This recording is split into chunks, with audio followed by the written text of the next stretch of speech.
ઈટ હેલ્ધીમાં તમારું સ્વાગત છે. અહીં જે મેં માપ લીધેલું છે તે આ 250 ml ના કપથી લીધેલું છે. અહીંયા હું 1 કપ કરતા ઓછી એટલે કે પોણો કપ જેટલી ખાંડનો પાવડર યુઝ કરી રહી છું. બુરા ખાંડ, જો તમને મીઠું વધારે પસંદ હોય તો તમે 1 કપ સુધી લઈ શકો છો, કારણ કે બુરા પાવડરનો જે મીઠાશ છે એ ઓછી હોય છે. તો આ બુરા પાવડરને હું બીજા કપમાં શિફ્ટ કરી દઉં છું.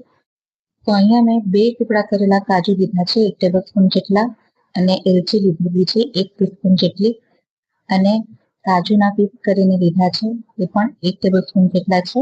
તો તેને સાઈડ પર રાખી દઈએ. થોડી તૈયારી કરીને રાખવાની, એટલે આપણી જે રેસીપી છે એ ફટાફટ બની જાય.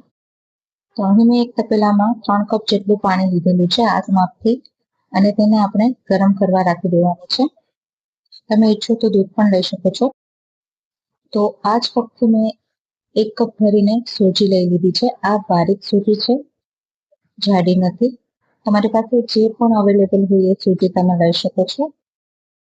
તો એક જાડા તળિયાવાળી મેં કઢાઈ લઈ લીધી છે, અને તેમાં 1 કપ સુધી આપણે એડ કરી દઈશું. 1 કપ દેશી ઘી છે, પણ બધું જ નાખવાનું નથી. તેમાંથી આપણે 1/4 કપ બાકી રાખશું અને બીજું બધું અંદર એડ કરી દેવાનું છે. આપણે જરૂર પૂરતું જ ઉપયોગ કરશું. તો મેં અહીં ગેસ ઓન નથી કર્યો, તો હવે મેં ગેસ ઓન કરી દીધો છે, અને આપણે એમાં તાપે જ સોજીને શેકવાની છે. તો બધું જ ઘી સૂજીમાં મિક્સ થઈ ગયું છે.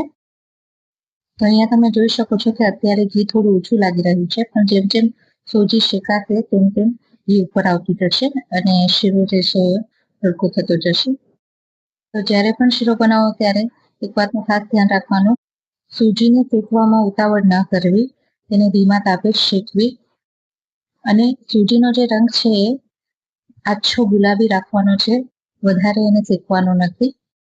તો અહીં તમે જોઈ શકો છો કે સૂજીમાંથી જે ઘી છે એ છૂટું પડી રહ્યું છે, પણ હજી સૂજી શેકાઈ નથી. તો મને શેકેલા જે નટ્સ છે એ વધારે ભાવે છે, તો હું થોડા કાજુના ટુકડા નાખી દઉં છું શેકવામાં જ, અને થોડા બદામના ટુકડા છે એડ કરી દઉં છું, જેથી કરીને તે સરસ રીતે આમાં શેકાઈ જાય અને ખાવામાં ખૂબ જ ટેસ્ટી લાગે. તો હવે સૂજીને પણ શેકવાની સુગંધ આવી રહી છે, અને આપણા બદામ કાજુ પણ સારી રીતે શેકાઈ ગયા છે. તો હવે આપણે, અને અહીં તમે જોઈ શકો છો કે ઘી પણ ઉપર આવી રહ્યું છે, એટલે સમજી લઉં કે આ જે સૂજી છે એ શેકાઈ ગઈ છે. હવે મેં જે ગરમ પાણી કર્યું હતું તે થોડું થોડું કરીને આમાં એડ કરશું, અને સૂજીને પણ મિક્સ કરતા જવું, જેથી કરીને તેમાં ગાંઠા ના પડે. તો પહેલા પાણી નાખેલું હતું તે સુકાઈ ન જાય ત્યાં સુધી આપણે બીજું પાણી નાખવાનું નથી. તો ફરીથી થોડું પાણી એડ કરશું. તો આ જ રીતે થોડું થોડું પાણી ઉમેરતા જવાનું અને સૂજીને મિક્સ કરતી જવી. તો અહીં આપણે બધું જ પાણી બળવા દેવાનું છે ધીમા તાપે. તો અહીં તમે જોઈ શકો છો કે બધું જ પાણી બળી ગયું છે. હવે આપણે અહીં જે બુરા ખાંડ લીધી હતી એ એડ કરી દેવાની છે. તો જરૂરી નથી કે તમે બુરા ખાંડ જ ઉપયોગમાં લો, તમે જે ઘરની નોર્મલ ખાંડ હોય એનો પાવડર બનાવીને પણ તે વાપરી શકો છો. હવે આપણે આને હલકા હાથેથી મિક્સ કરી દેવાનું છે. તો 2 થી 3 મિનિટ સૂજીને થવા દેવાની છે.